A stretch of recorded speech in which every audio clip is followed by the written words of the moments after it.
অন্তর্বর্তী সরকারের পর থেকে আমরা দেখছিলাম যে ব্যাংক খাতের আস্থা ফেরানো, সংকট কাটানো, নানা ধরনের উদ্যোগ নেওয়া হচ্ছে। এই সরকারও বলছেন যে তারা আসলে ব্যাংক খাতের আস্থা ফেরাতে চান। তারপরেও দেখছি যে সাংবাদিক হিসেবে আমাদেরকে অনেকেই বলে যে আমরা টাকা তুলতে পারছি না, কবে টাকা তুলতে পারবো, বিশেষ করে ইসলামী ব্যাংকগুলোতে বা মার্জার হওয়া ব্যাংকগুলোতে।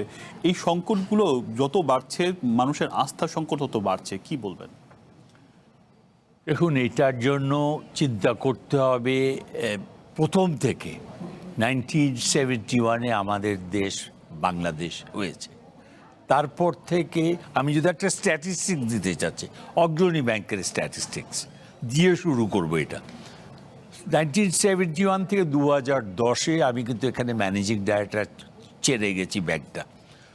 এই 40 বছরে টোটাল পোর্টফোলিও ছিল 30,000 কোটি টাকা অগ্রণী ব্যাংকের।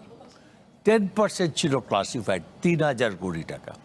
কিন্তু গত 15 বছর বাই দ্য ইলেক্টেড গভর্নমেন্ট তারা করেছে এখানে 50,000 কোটি টাকার লেন্ডিং করেছে। লেন্ডিং করার পরে তার 50,000 কোটি টাকা 50% হলো ক্লাসিফাইড, বলে 25,000 কোটি টাকা।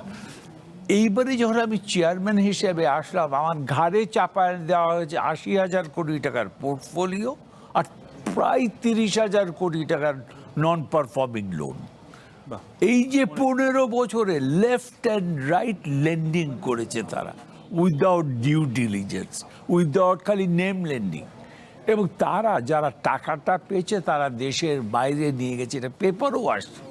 হাজার হাজার লাখ লাখ কোটি টাকা নিয়ে গেছে। আজকে ক্লাসিফাইড লোন বলা হচ্ছে প্রায় 6,000 কোটি টাকার কাছে, 6 লাখ কোটি টাকার কাছাকাছি, 5,85,000 কোটি টাকা বলা হচ্ছে ক্লাসিফাইড ঋণ। কিন্তু এটা কখন হলো একটু দেখতে হবে। আমরা ইলেকশনের আগে কি ছিল এটা কিন্তু হিসাব করতে হবে। ইলেকশনের আগে ইন্টারিম গভর্নমেন্ট কি পেল সেটাও দেখতে হবে।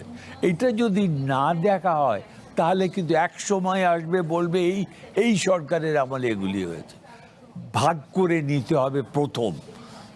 হ্যাঁ, আমি জানি লিকুইডিটি ক্রাইসিস আছে, যেহেতু টাকা দেশের বাইরে পাচার হয়ে গেছে, আনএমপ্লয়মেন্ট আছে, এইটাও আমি জানি। এবং এই আগের ইন্টারিম গভর্নমেন্ট এবং এই কারেন্ট ইলেক্টেড গভর্নমেন্ট আপ্রাণ চেষ্টা করছে এগুলি থেকে বেরিয়ে আসার জন্য।